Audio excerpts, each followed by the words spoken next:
All right, we not talking about anything in the tropics, bringing up Hurricane Ida, nothing like that in the Gulf. We've got Invest 90 that is moving across the Florida Peninsula, actually taking with it a lot of that heavier rainfall. Eventually, we could see something try and form out in the open Atlantic as the Invest gets into a little bit more of a hospitable environment.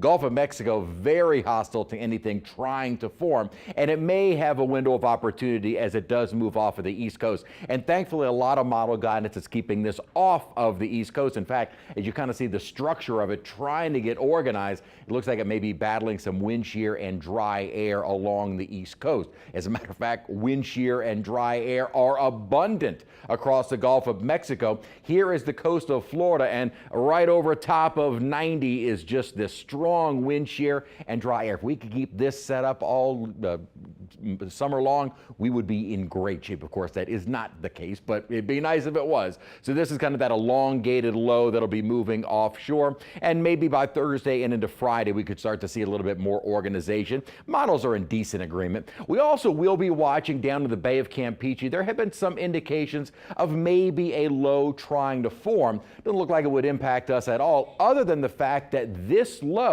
and a developing upper high will kind of be squeezing all of that tropical moisture and surging it toward the northern Gulf Coast. Exactly where along the Gulf Coast is still yet to be seen. Now, we have seen over the course of the day today, the model's kind of hinting at maybe a lot of that moisture is a little more west of southeast Louisiana. Notice through our Sunday, Father's Day, which had looked to be a little bit wetter, GFS has started to back off on.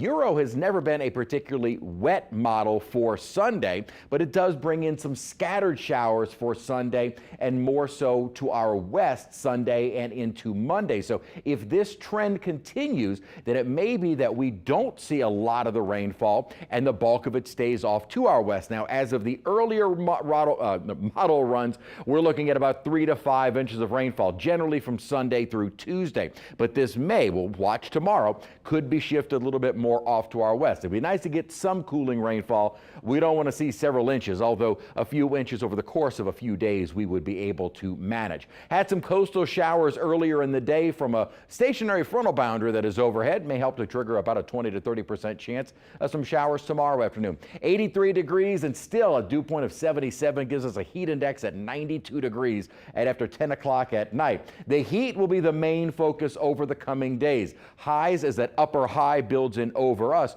will heat us up, and we're looking at temperatures mid to upper 90s. Then we'll be watching for that surge of moisture. If nothing else, a bit more cloud cover could help to keep our temperatures down, but this forecast very much subject to change beyond Sunday because of just what happens with that moisture and exactly how much rain we see here.